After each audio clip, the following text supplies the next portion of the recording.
I'm Darren Seifer. I'm the food and beverage industry analyst at the NPD Group.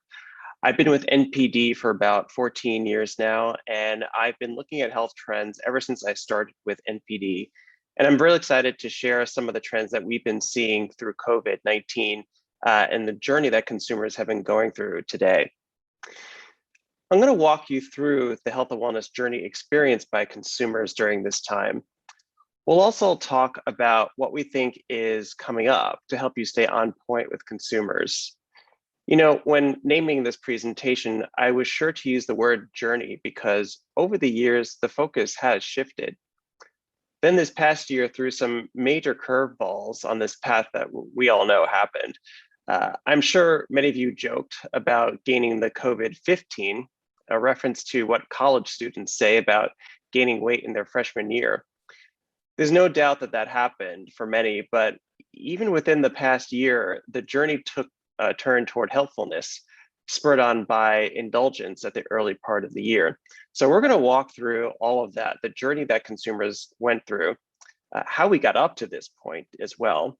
And then we'll talk a little bit about where we think it's going to be going in a post-COVID world. So this is the agenda that I'm going to walk you through today. We are going to spend some time talking about where we came from. You know, health is a journey, and it goes along a line, and it rarely does it make sudden 90-degree turns.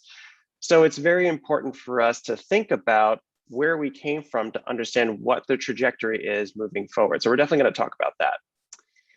The next part that I want to talk to you about is really on the early side of lockdowns and how nutrition experienced a pause. So we'll go through some of the behaviors that consumers went through there. But then as lockdowns dragged on, consumers realized they needed to make some changes, that the behaviors that they were doing in the early part of lockdowns couldn't be sustained.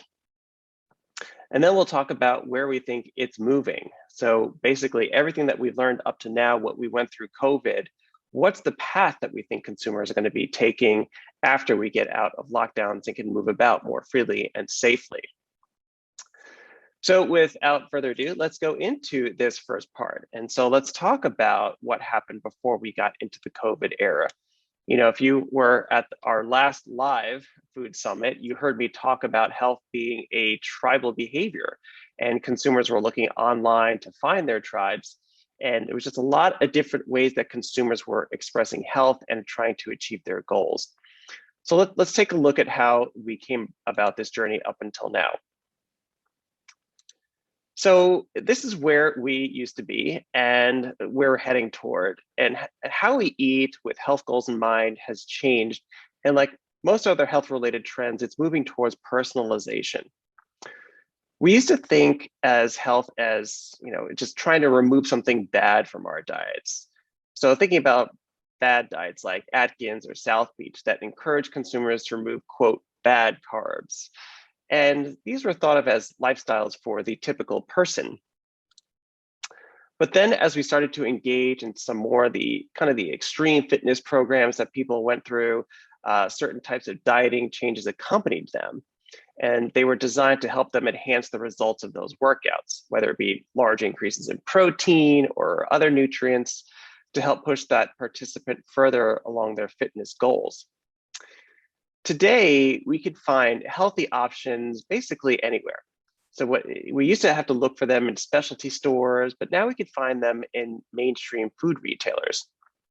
And we also see lifestyle plans like the Mediterranean diet during this time were gaining popularity because it wasn't very restrictive, and it allowed consumers to adhere to a plan while still giving room to adjust to their specific needs and tastes. So what we see coming is a continuation of this personalization path.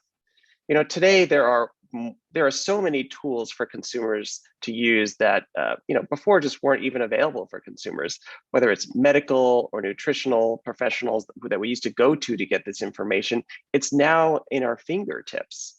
We're now able to monitor our own intake of nutrients and calories, and we could craft plans that meet very personal and very specific goals. And so that's the path that we were headed toward, and we still see that happening And in many ways, COVID actually pushed that even further because we were so drawn apart from one another. So let's talk about the nutrition pausing during lockdowns. When lockdowns started, it was a scary time for consumers. Remember all that panic buying of household items and consumer packaged goods. Consumers' priorities moved from planning ahead to planning for now. They needed to make sure that their homes were stocked with enough basics to last a long time and avoid a trip to the store and to push that next trip further out as much as we possibly could. So for many people, there just wasn't room in their pantries for those healthier items since they stocked them deep with basic sustenance items. It also became clear that indulgent items were being considered basic during this time because we used them to cope with mental health and that side of our health needs. So I like to look at what we are trying to avoid as a kind of an indicator of how our priorities shifted during COVID. So here are some of the top things that consumers say that we're trying to avoid in our diets all the time. So sugars, salt, and sodium, and alcohol are just a few of the things that consumers say that they're trying to avoid. Look at the way that they trended from the year that ended in April 2020 versus April 2020 in just that 1 month. And so for each one of these items, there were fewer consumers saying that they were trying to avoid these. Now, make no mistake that it's still a very high number for sugars. Almost still half are saying that they're trying to avoid them, but the trend has gone down. Same thing with sodium and certainly alcohol. We definitely in our trackers saw that alcohol consumption was rising during this time. We also saw things like sweet baked goods, even homemade sweet baked goods. At one point, homemade sweet baked goods were up 44% at the early part of lockdowns, as well as more indulgent items like ice cream were doing very well at this point. Thinking about the mental state that led up to this, people were dealing with a lot of boredom, a lot of stress. And when we look at the mood that consumers are in as they begin to have these snack foods, when we're in that mood of boredom and stress, we are way more likely to have these more indulgent items. It is kind of a way to treat our mental states at that moment.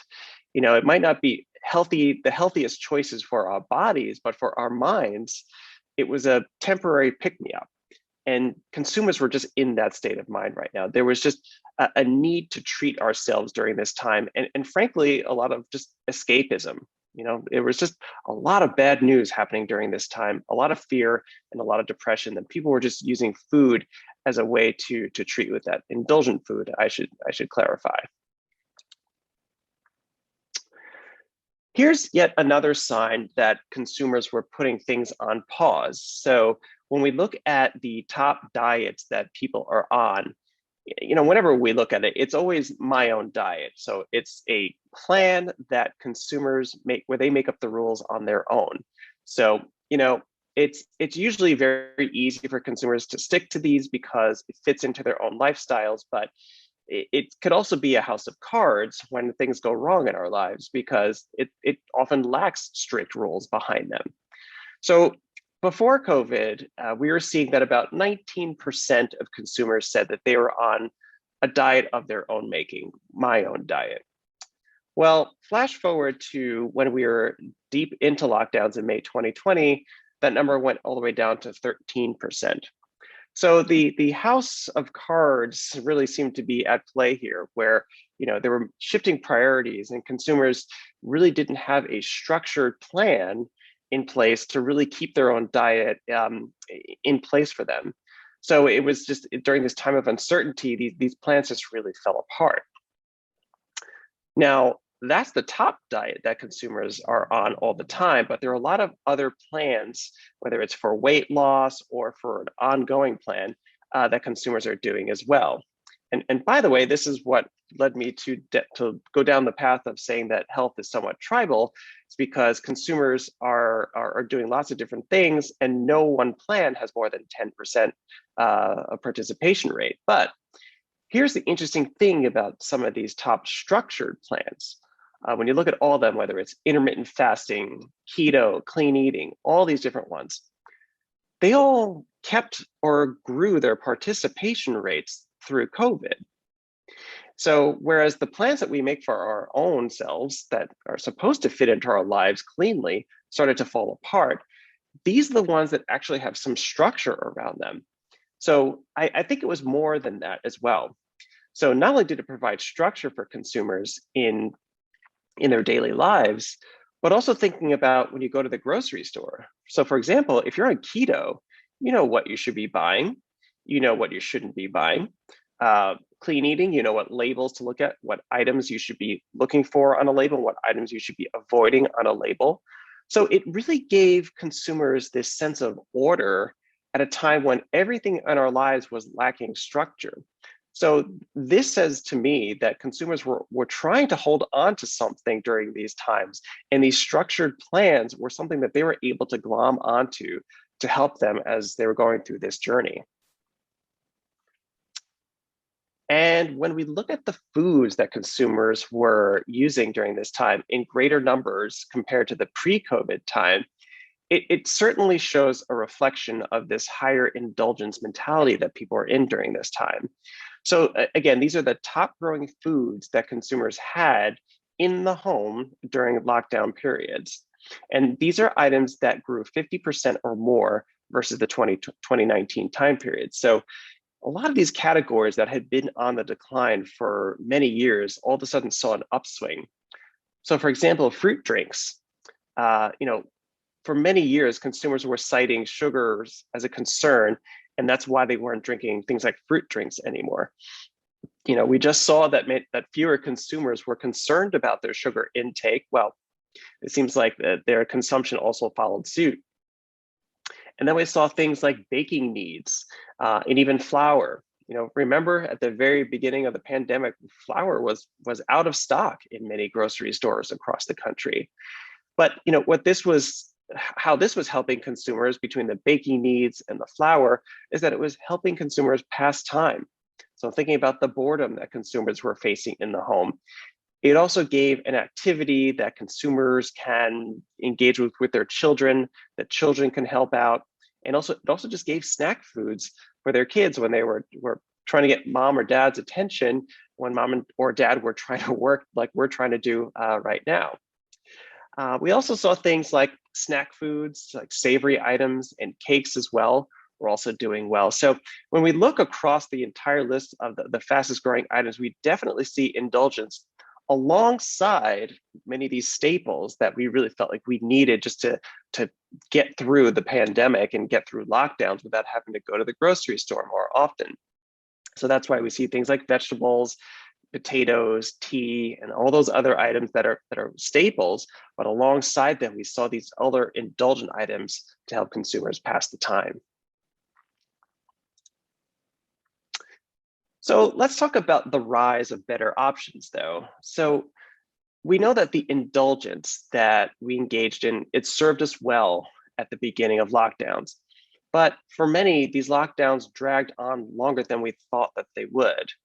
And so consumers realized if they were to have any hope of maintaining any semblance of a healthy lifestyle, they would need to make some changes. Now, consumers didn't swing fully in the other direction of this big healthy behavior mentality, but they placed a sense of balance as they indulge. And this is very reflective of the times. They knew they needed some healthier behaviors in their daily lives, but they still needed to compensate for the stress that they're still facing during these times. And so what they tried to do was take the indulgence that they were engaging in and just make it a little bit more sensible and make it balanced. And that's another way that consumers started to bring balance back into their lives as the pandemic dragged on. So we know consumers were diving into indulgence to cope with the stress and boredom brought on by lockdowns. But like I said, after some time, it became clear that they needed these indulgences to be tempered. As consumers reached for indulgence, many did so with caution. And so better options, which include things like lower fat or calorie varieties, fared well as consumers realized that the long-term indulgent behaviors needed to be balanced. So marketers would really be wise to promote balancing cravings and healthy lifestyles in the near future, since stress and fears from the pandemic are still very much part of daily lives. So better options represent a fairly small part of snack food eatings, but it had the largest increase in 2020 from 2020 to 2019. And this was largely driven by consumers seeking indulgence that had less guilt associated with it. So the snacking and treating industries really do need to keep an eye on the mental state of consumers, and adjusting to change impacts the emotional needs for snack foods. And today, like I said, it was about boredom and boosting mental well-being. And that's the kind of mental state that drives sweet consumption. But as consumers start to have their mental state swing a little bit more, maybe a little bit more in that normal direction, we're going to start seeing changes in their behaviors as well.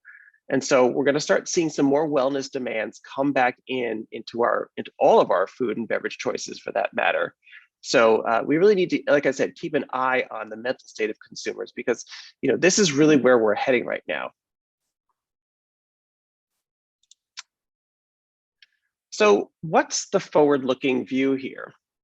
So food as medicine, for example, has been a growing trend for some time.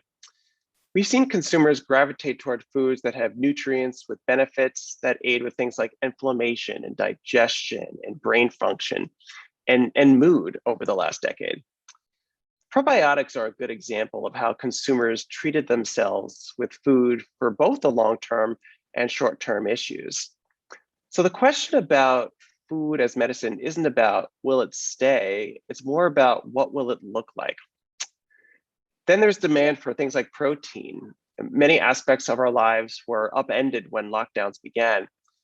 The influx of meals in the home, schooling children at home, etc.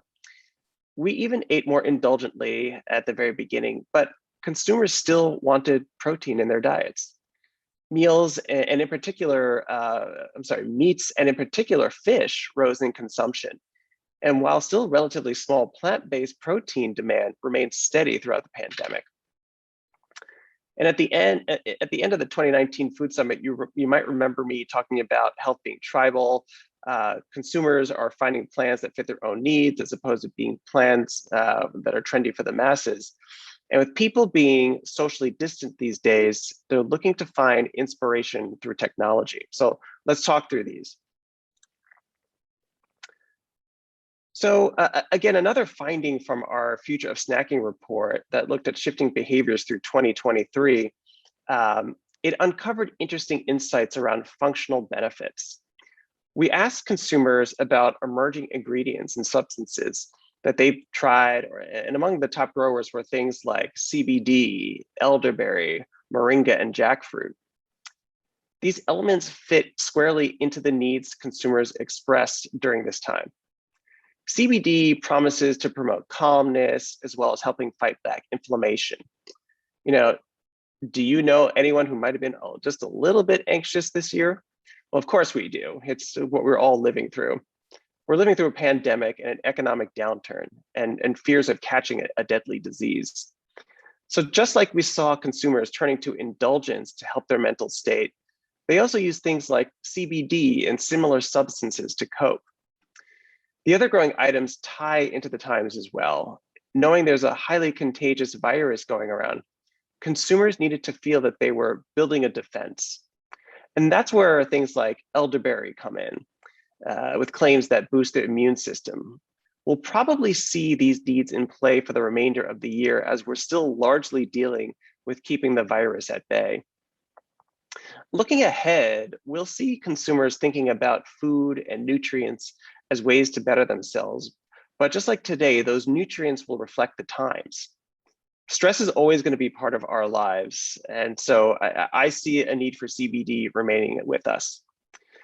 Immunity concerns, they'll likely wade, as the pandemic starts to come down. We'll probably see some of those concerns come down a little bit, but we'll still want to use these for the occasional illness. So what else might consumers focus on? Think about what ails us.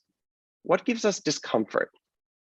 We have an aging boomer population that's going to take on medical issues that's naturally come with age. Heart health, gut health, joint pain, blood sugar, they're all growing areas of concern to this group. They'll need to start incorporating treatments for these ailments into their daily lives. And the larger adult population will likely focus on longer term health needs like brain function, mood, eye, or other areas of the body. Nutrients that promise to promote these areas, they're likely going to serve consumers well going forward. Then there's things like demand for more protein. Like I said, many aspects of our lives were upended when lockdowns began, but demand for protein remained during these lockdowns. Several meats, and especially fish, grew in home as consumers took on the task of preparing more meals. Virus concerns forced consumers to change priorities and eating habits moved with them. But one area that's just remained consistent is that want for more protein. And today, about 40% of consumers want more protein in their diets, and it's on par with pre-COVID levels. And despite restaurants ramping up their takeout and delivery services, US consumers are still making more meals in their homes compared to pre-COVID times. So things like chicken, beef, and fish are all increasing in consumption, further helping consumers reach those goals. And plant-based proteins are still a little small, but they remained steady throughout the pandemic as well, with just under 20% of us saying they're trying to get more plant-based foods in their diets. And also, let's not forget the fact that consumers have brought in more appliances into their homes to help with this preparation. So now that consumers have these appliances, it's becoming easier to achieve these protein goals in the home with less effort on the behalf of the consumer. So food and beverage marketers really should view protein demand as an opportunity for growth during these times. So call out your good sources of protein. Show consumers that they could easily be prepared with appliances that require little or no preparation on behalf of the consumer. And just really show how it fits into consumers' lives. And since COVID didn't lower protein demands, we should expect behaviors to last in a post-COVID world as well. I mentioned that I referred to health as tribal a little while ago, but as lockdowns were causing consumers to use their homes more often as gyms, working out became hyper tribal. So things like workout classes, going to your spin classes, for example, that was on pause as workouts had to happen virtually. So thinking about people who are using services like Peloton or Apple Fitness Plus, they are recapturing some of the experience of classes while staying distant in their own homes. So consumers are setting their own goals, but now they're sharing it with people across the internet and some of these apps, regardless of where they are. So how could you make your solution shareable as well? Thinking about what happens after consumers do a workout and their devices are sharing that progress with their friends. Many of them are also doing things like having more protein after that workout, or they're having some refueling after that workout. So food and or beverage is involved with this workout process. So how do we then also jump on this sharing nature that people are doing all the time? Is it about making sure that your food is very easily shareable on an online site, or if you're teaming up with some of these apps where they could click a button and say, I just had this to help me refuel, and tell all their friends about it at the same time.